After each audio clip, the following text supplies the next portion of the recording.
Hola amigos, estoy aquí hoy tengo el grandísimo placer de estar aquí con Pablo Rodríguez. Yo creo que todos lo conocéis. Hace falta presentarle muy poco. Es una persona, aparte de ser un grandísimo profesional, crítico en El País, colaborador en revistas como Scherzo, profesor en la Universidad de La Rioja. En fin, Pablo, encantado de tenerte aquí conmigo, con nosotros aquí en el blog, porque me gustaría charlar un rato contigo sobre, bueno, cómo está el panorama de la música ahora aquí en España, en Europa, en el mundo, después de toda esta crisis que estamos viviendo. Muy buenas, Pablo. Un placer, David. Buenas tardes a tus lectores, seguidores del blog. Un placer estar aquí con vosotros. Muy bien, ¿qué te parece? Que, no sé, cuéntanos un poco, ¿qué te parece lo que estamos viviendo ahora? ¿Cómo lo ves? ¿Cómo lo estás percibiendo, ¿no? Con el resto en la realidad musical, ¿no? Que estás tú tan metido. Hombre, es una situación inédita, por decir algo, porque no hay precedentes en nada en ningún momento de la historia. O sea, es que estamos en un momento histórico absolutamente increíble, durísimo, en todos los sentidos, sobre todo personal y la crisis sanitaria que estamos viviendo, pero claro, se plantea también una situación totalmente nueva y totalmente desconocida ante lo que tenemos delante. Es un parón absolutamente radical, pero tampoco sabemos cuándo se va a remontar. Entonces, claro, lo importante es no perder la esperanza, no tirar la toalla e intentar, pues eso, pensar en cómo es posible volver. Lógicamente no depende de nosotros tenemos que estar asesorados por la gente que sabe y demás, pero claro, intentar, lógicamente, pues buscar una solución o intentar pensar en soluciones es de luego importante. Claro, el problema que tenemos es que se están tomando soluciones a nivel estatal, pero no a nivel mundial, cuando No, esto es contra contra la especie humana, no es una cosa contra los alemanes o contra los españoles. Esto es una cosa que nos claro, afecta a todos como especie humana. Entonces, claro, es una pena que no haya una idea global que claro. para y entonces se están tomando, pues eso, hay países más permisivos, otros menos permisivos, países muy cuidadosos, otros que han empezado el confinamiento a tiempo. Aquí no hemos empezado desgraciadamente a tiempo y eso tiene unas consecuencias graves, pero bueno, pero en fin, ahora quizá además que es el momento de empezar a pensar, además lo estamos viendo en España aquí con esta idea de que se está empezando, pues eso, las librerías, los restaurantes, se está empezando cómo se va a filmar películas, y se está empezando a hacer una especie de nueva realidad post-coronavirus que Ujú. desde luego creo que es de lo que vamos a hablar durante mucho tiempo en estos Claro. próximos. ¿Y tú crees, por ejemplo, porque es verdad que se ve, ¿no? Yo aquí desde Holanda también veo que bueno, es un poquito distinto, pero en realidad lo que dices es verdad, ¿no? Yo pienso que a nivel mundial debería haber un consenso, ¿no? Sí que vemos que hay cierto contacto a nivel europeo, de gobiernos y tal, pero ¿tú crees que ese contacto lo hay en el mundo de la cultura, concretamente en el mundo de la música? ¿Hay ese consenso, hay esas ganas de buscar una solución global? ¿O todo el mundo está haciendo como hacen de alguna forma también los gobiernos, tirando un poco, pues, bueno, buscando soluciones locales? ¿No te parece que sería quizás una idea el hecho de buscar también en este caso, en el mundo de la música, soluciones globales? Sí, pues sería ideal. Lo que pasa es que, claro, digamos, cada país está haciendo también sus planes. Entonces uno dice, cancelamos hasta final de junio, otros hasta final de julio. Luego hay otros que dicen que incluso no vamos a ver conciertos en directo hasta 2021. En fin, entonces, claro, intenta ser prudente, que me parece un buen punto de partida, pero claro, lógicamente también, en fin, son situaciones que no sabes hasta dónde van a llegar. Entonces, estaría muy bien, lo que pasa es que, claro, las decisiones no dependen de los músicos o del ámbito musical. Yo creo que todos estamos a une, yo creo que todos los músicos de orquesta, y seguramente tú eres un buen ejemplo, estáis deseando volver a subirse a un escenario y tocar, y es lógico. Pero claro, la situación también en fin, en qué circunstancias, con qué medidas de seguridad y sobre todo que esto genera también muchos problemas. En fin, digo, ayer lo hablaba con Gustavo Jimeno, el problema, por ejemplo, que una orquesta, el hecho de que se tenga que poner a 1,5 metros cada músico con su propio atril, es muy complicado porque desde luego deshace el sonido, astilla el sonido de la orquesta, pero incluso hasta cosas como el paso de páginas es Exacto. complicadísimo porque no tienes nadie al lado que te pase la página. Entonces tú tienes que hacer todo, con lo cual es realmente, o sea, tiene que replantear. O sea, realmente hay muchas decisiones que tomar y muchas cuestiones que repensar y demás. Es decir, y además esto yo creo que va a afectar al repertorio. Yo creo que va a costar mucho hacer un Mahler y un gran Berlioz o ciertas obras que requieren una super orquesta, vamos a tardar mucho en verla. Incluso la novena de Beethoven no va a ser fácil de hacer Desde luego, en desde los luego. próximos meses. Es decir, que vamos a tener que, en fin, quizá conformarnos con Mozart, con pequeñas formaciones, lógicamente, hasta que la cosa vaya adelante. Porque además, bueno, ahora estamos hablando de la orquesta en el escenario, pero luego está el público en el patio de butacas. O sea, es que esa es otra historia. Es decir, cómo porque hay teatros que sí que se pueden adaptar, pero otros que son muy antiguos y que las distancias son, bueno, fíjate Bayreuth, por ejemplo. Bayreuth es el ejemplo, claro, por eso también entiendes que enseguida cancelarán, porque claro, Imposible. si alguien entra ahí con coronavirus, que sale todo el teatro con coronavirus, es decir, es que es un sitio donde es que la gente está hacinada allí viendo una ópera, es decir, que es tremendo, sí. Claro, no, y además que ese es un punto también muy importante, porque evidentemente nosotros desde el sector de la música estamos muy preocupados por el tema de cómo podemos ejercer o cómo podemos llevar esa música al público, pero claro, al final, si el resultado sigue siendo conectar con el público a través de un streaming o a través de una cierta tecnología que no, o sea, que no facilita la experiencia en directo, evidentemente estamos también eh, llegando a algo que no es el fin último de la música, ¿no? Creo. Pero que está claro que ahora las circunstancias tal y como son es lo que igual nos va a permitir. Parece muy bonito además lo que dices del tema del repertorio, ¿no? Porque es cierto que yo tuve la suerte de no hace mucho además de hacer la octava de Mahler aquí, hicimos la octava de Mahler, claro, imagínate qué pedazo de orquesta y qué sensación, ¿no? El hecho, pero la sensación del sonido, ¿no? Del sonido el sonido de la orquesta, el sonido de tu compañero de atril, el sonido el no poder moverte casi de la cantidad de gente que hay en el escenario, ¿no? Claro, esas cosas, lo que dices tú, vamos a tardar mucho tiempo en verlo, pero quizás también lo que hemos visto en la sociedad es que se ha parado también, ¿no? De alguna forma, se ha parado, todo va mucho más lento y quizás el repertorio nuevo también va acorde un poco con ese tipo de sociedad, ¿no crees? Sí, no, no, bueno, incluso estoy seguro que habrá compositores que hagan obras pensando también en esta situación. Es decir, eso también hay que verlo en positivo, entre comillas. Es decir, Claro. esta nueva realidad va a generar, va a ser muy interesante de estudiarla después. Es decir, de cómo la sociedad actual se adaptó a esta situación y cómo se adaptó el arte, cómo se adaptó la música, cómo se adaptó el teatro, cómo se adaptó todo a esta nueva realidad. Entonces, realmente es una situación en cierto modo también fascinante porque nos va a tocar reinventarnos y nos va a tocar reconsiderar muchas cosas por las limitaciones que nos impone. Pero desde luego, bueno, en fin, en ese sentido por ahí hay que intentar verlo en positivo y verlo con esperanza y demás. Pero vamos, por ejemplo, ahora está renaciendo mucho la música de cámara. Ahora todas las orquestas están dividiéndose en pequeños grupos, lo que ha hecho la Filarmónica de Berlín, que ha hecho un plan maravilloso, me parece un modelo de dividirse en pequeños grupos, de empezar a ensayar entre ellos y de crear conciertos que van poniendo a través, que ellos tienen una plataforma maravillosa que es el Digital Concert Hall. Entonces, claro, es interesante, pero bueno, pero también no están haciendo estas Barenboim ahora con su culé sal, acabo de estar escuchando ahora que ha tocado a las 7 el quinteto con piano de Schumann, que además es maravilloso, tiene unos músicos en la orquesta excepcionales, Espectacular, ¿no? y está renaciendo mucho la música de cámara dentro de las orquestas también porque es la forma de mantener el contacto, es decir, se está compartimentando. Claro, la idea lo que decías también antes cuando estábamos hablando de hacer Die Frauenschatten, ¿cómo haces Die Frauenschatten ahora?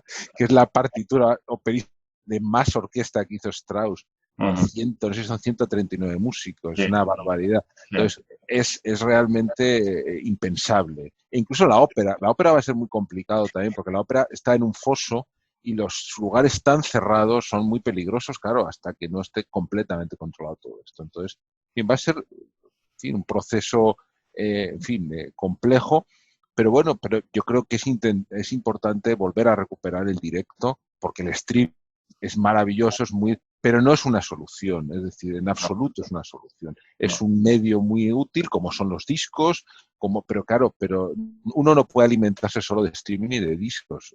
Uno, el directo tiene eso que no sabes lo que va a pasar, que nace en ese momento y muere en ese momento. Tiene esa magia bueno, es fundamental y que es lo que hace, lo que le da la razón de ser a la música. La música no es un objeto, la música es un acto, la música es una vivencia y es una vivencia que lo bueno que tiene es que la vives en el momento en el que es realidad, luego ya no. La puedes recordar a través de grabaciones, a través de DVDs, pero no la vives. El streaming te permite vivirla, pero con con muchas capas entre medias, pero no es real esto, es una realidad un poco extraña, ¿no? Entonces, en fin, es virtual, ¿no? Una realidad virtual. Entonces, en este sentido, digo, es muy importante volver al directo, es crucial.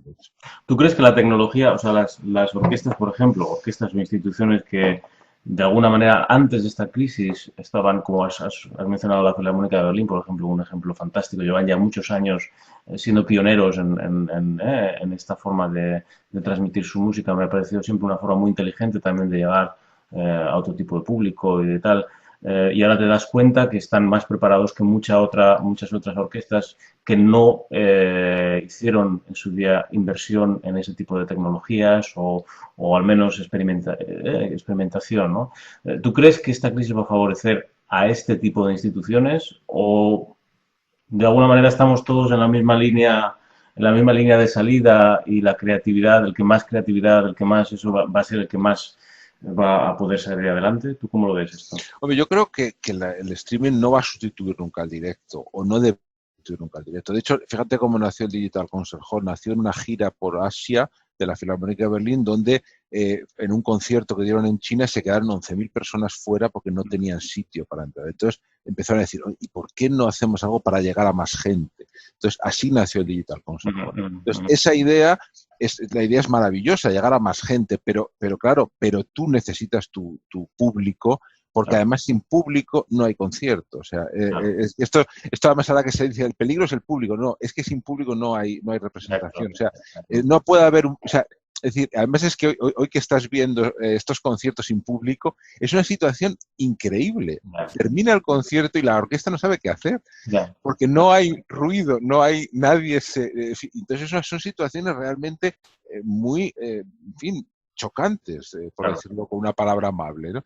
Muy claro, duras. Entonces, ya, claro, es una situación tremenda. O sea, el público o sea, tiene que estar. Si no hay público, no hay nada que hacer. Entonces, claro, es decir, el streaming realmente es muy frío como tal. Es decir, y desde luego yo creo que nunca va a poder sustituir el concierto. Efectivamente, que la Filarmónica de Berlín tiene una situación ventajosa porque ha invertido en esto mucho antes, pero bueno, pero hoy día ya hay muchas orquestas que están haciendo muchas cosas y que están retransmitiendo, incluso aquí en Galicia, aquí en España, la Orquesta de Galicia ha hecho un canal de YouTube y ha retransmitido muchas cosas. sí, Es decir, que ya hay muchas instituciones, no solo una gran orquesta como la Filarmónica, los Berliner, sino que bueno, están los de Gotemburgo, están en fin, en muchos sitios están ya retransmitiendo bastantes conciertos en stream.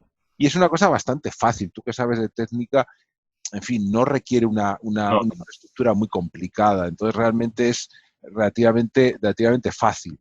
Por eso que, bueno, realmente ya digo, y sobre todo también llega un momento de sobresaturación. Es decir, yo estos días me hacía mucha gracia cuando todo el mundo veía sus canales de streaming para ver. Entonces llegaba y mirabas y a las 8 de la tarde tenías una ópera en Múnich, una ópera en Viena, una en Nueva York. Y dices tú, bueno, pues, mira, y al final no veías nada, porque dices tú, si es que tengo 10 cosas que ver, al final pues no ves nada, porque es que acabas agotado, ¿no? Es decir, entonces, realmente esto también es un poco ridículo. Es decir, llega un momento que hay tanta sobresaturación y al final lo que te apetece es ver a un cuarteto o ver una orquesta o ver algo, o un pianista en directo. Al final te apetece. claro. Es fundamental. Claro. Bueno, no cabe duda que ahora, desde luego, con el tema del confinamiento que se está viviendo en todos los países a nivel mundial y todo esto, se ha hecho un esfuerzo muy grande por parte de, no solo de orquestas, sino de músicos de todo tipo, por llevar, bueno, no solo ya en la música, sino en el mundo de la cultura, por llevar esa cultura a todo el mundo, con un objetivo principal es hacerlo más llevadero, etcétera, etcétera. También yo he visto también un mensaje segundo mensaje, un mensaje subliminal de la importancia que tiene la cultura y la música también en estos momentos.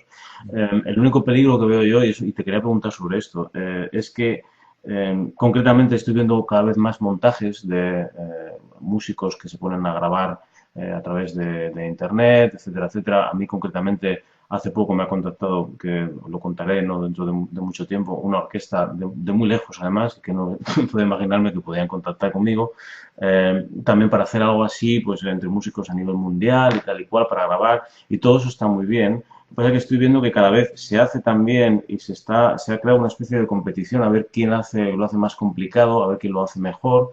No podemos estar dando a lo mejor un mensaje erróneo también desde el mundo de la cultura con este tipo de acciones, o sea, porque está muy bien que se hagan para animar a la gente, contactar con la gente que está en casa y demás, para pasar este momento, pero hasta cierto punto también me da miedo de que sea una forma de decir, ah, bueno, pues así también se puede, ¿sabes? Entonces, ¿para qué tenemos que mantener una sala o una orquesta? No sé, ¿cómo lo ves tú esto? Bueno, además esto no es nuevo, ya ha habido sinfonías que se han compuesto así con este planteamiento y obras corales y demás. Para que, bueno, las circunstancias han hecho que se haya puesto un poco de moda, pero no tiene, es curioso, pero no va más allá de una mera curiosidad. En fin, de hecho, deja mucho que desear artísticamente, Sí, pero pero que desear. En fin, y aparte que muchas están trucadas, con todos mis respetos.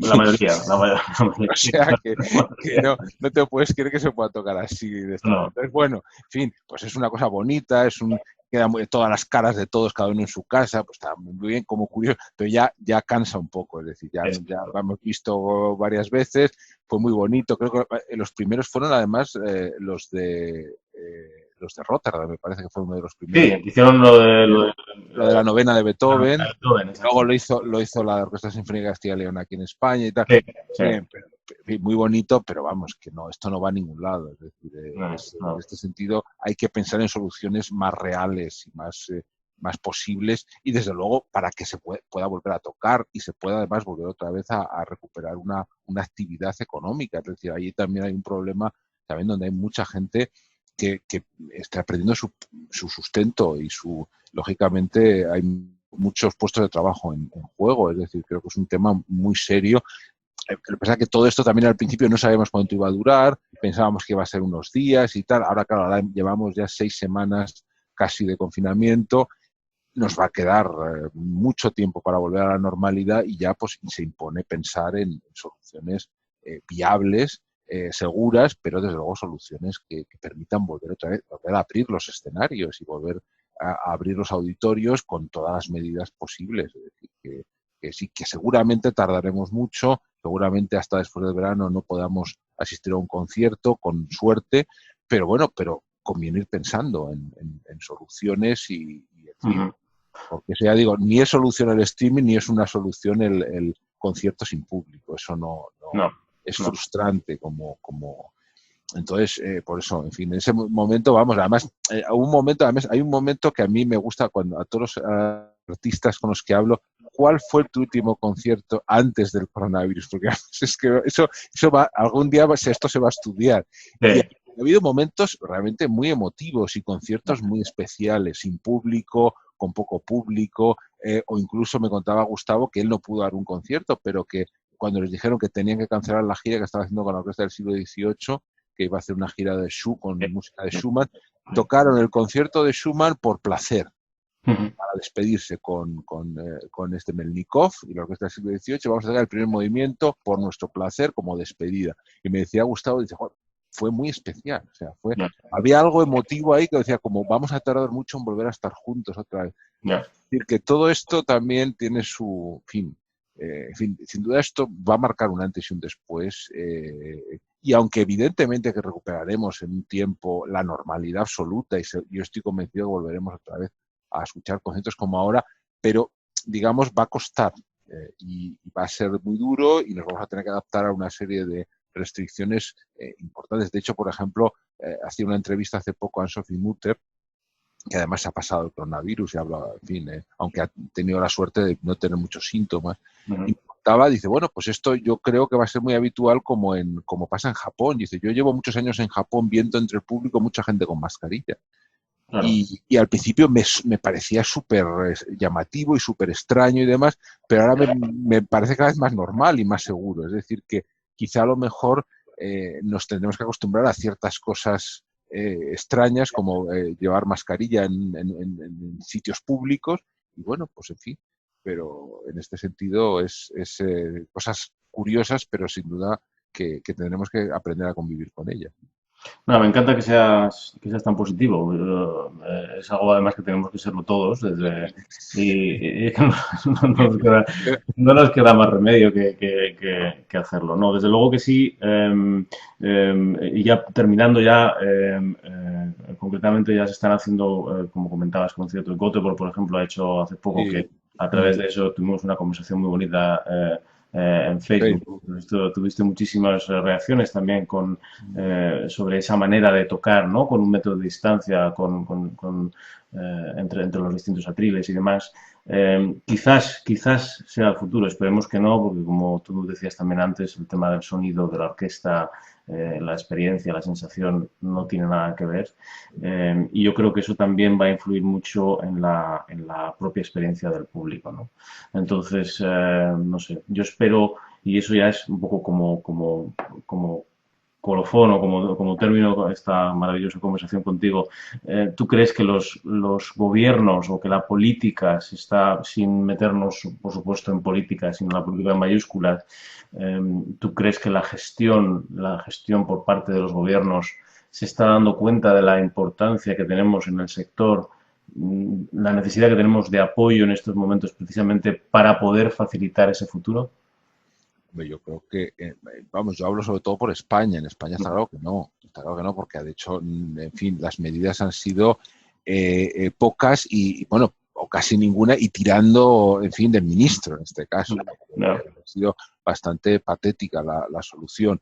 Entonces, evidentemente, en fin, pero España es un país que no ha tenido política cultural casi desde antes de la guerra civil. Es decir, la política cultural en España es algo que no ha existido prácticamente. Ha habido atisbos al comienzo de la democracia, pero luego al final se ha convertido en una cuestión de gestionar presupuestos económicos, pero no hay política cultural con mayúsculas. Entonces, eso es una de las grandes carencias, al margen del color político, completamente. Es decir, es una cuestión, un problema de cultura democrática en España, que no hay política cultural. Es decir, aquí la marca España es una cosa muy ridícula. Es decir, la política cultural está por encima. Ya, Y España tiene que tener una idea clara de dónde está culturalmente y de qué puede aportar a Europa, de qué puede aportar a Hispanoamérica, de qué puede utilizar como puente, etcétera, etcétera. Y eso son cuestiones fundamentales. Entonces, eso, si no se tiene claro, en fin, entonces, claro, evidentemente, en estas circunstancias, bueno, pues no se ve claro qué papel tiene la música. En otros países como Alemania, pues evidentemente desde el principio se ha visto claro el problema y bueno, y aún así ha habido, digamos, ciertas también, digamos, intenciones de hacerlo ver todavía con mayor evidencia y demás. Pero bueno, efectivamente, claro, en un mundo que se guía todo por los likes y por pues eso, la audiencia que tienen las cosas, claro, la música clásica pues no tiene ni muchos likes ni mucha audiencia, con lo cual no está en la primera línea de nada. Entonces ese es otro de los grandes problemas, pero yo creo que además, en fin, no hay más que ver la enorme evolución que ha hecho la música clásica en los últimos 20, 30 años y el nivel que tiene la música en España, que es realmente alto. Es decir, tú y yo cuando empezamos con el violín, ahora tú te dedicas profesionalmente a ello, yo me dedico a otras cosas, pero no podíamos pensar que en estos 20 y tantos años iba a cambiar tanto no. y sobre todo a nivel internacional. Tú vas ahora mismo a muchas grandes orquestas y tienes músicos españoles y Ya. músicos españoles establecidos en muchos sitios y bueno, las orquestas españolas tienen ya un cierto nivel importante, la nacional ha alcanzado un nivel realmente muy razonable, hay grandes orquestas realmente en España muy serias y bueno, ya tenemos ya una generación de directores de orquesta muy razonable, en fin, yo creo que es un valor fantástico el que tenemos. Es decir, no es por ser optimista, creo que esto ya se totalmente, en fin, yo viajo mucho y veo lo que pasa en muchos sitios y evidentemente, claro, no podemos compararnos con Alemania porque no tenemos la tradición, pero para lo que hemos hecho en estos años es realmente muy, muy importante. Entonces, claro, eso se puede echar por tierra si no se mantiene. Entonces, claro, si no hay una ayuda, pues podemos perder, en fin, peldaños. Pero bueno, vamos a ver. Lo importante es decirlo y es insistir, Exacto. pero no depende de nosotros. Es decir, y ya digo, es un problema importante y sobre todo está generando mucha preocupación en España, como sabes, porque claro, hay mucho músico freelance en España y Claro. estos son los primeros que van a sufrir las circunstancias, pero también las orquestas, vamos a ver cuántas orquestas superan esta situación también. En fin, y eso es muy preocupante, porque en fin, yo entiendo que en un país, o sea, en un país como España, un equipo de fútbol tiene un peso mayor que una orquesta sinfónica, pero en fin, estaría bien que hubiera la misma identidad que tiene una ciudad con su equipo de fútbol, estaría muy bien algún día que lo hubiera con la orquesta sinfónica. Es decir, yo me acordaré cuando fui la primera vez en mi vida a Liverpool y me encontré que ponían el director de orquesta Petrenko entonces era el Niño Torres, la estrella del Liverpool, ¿no? Entonces llegabas al aeropuerto y veías a los dos héroes de la ciudad y decías, esto es increíble, o sea, Genial. ponen al director de orquesta al nivel de la estrella del equipo de fútbol. Genial, absolutamente Genial. genial. Y mira Yo creo que, dónde está Petrenko ahora también. claro, bueno, sí, ¿No? por eso, sin duda, pero por eso digo que eso dice mucho, ¿no? Es decir, que la gente sienta los colores, entre comillas, de su orquesta, de la ciudad, con la importancia de su equipo de fútbol, eso es una cosa que sería vamos, es una quimera, pero sería fantástico que ocurriera en España. A ver si con el periodo post-coronavirus, no sé, es una forma también de borrar lo que no se ha hecho bien hasta ahora y de poder empezar de una manera otra tendencia e intentar, sobre todo con la ayuda, porque evidentemente todo esto se tiene que hacer con la ayuda estatal y con la ayuda de una gestión impecable y volcada precisamente en este tipo de cosas, a ver si podemos conseguir pues que el futuro sea lo que todos queremos que sea. Pablo, muchísimas gracias. Ha sido un placer, como siempre, hablar contigo, pero además ahora encima, pues que para toda la gente que lee el blog, tenerte aquí es un honor y un placer enorme. Para mí lo mismo. Un placer, David. Gracias a ti, Nos Pablo. vemos. Hasta Chao, la chao. próxima.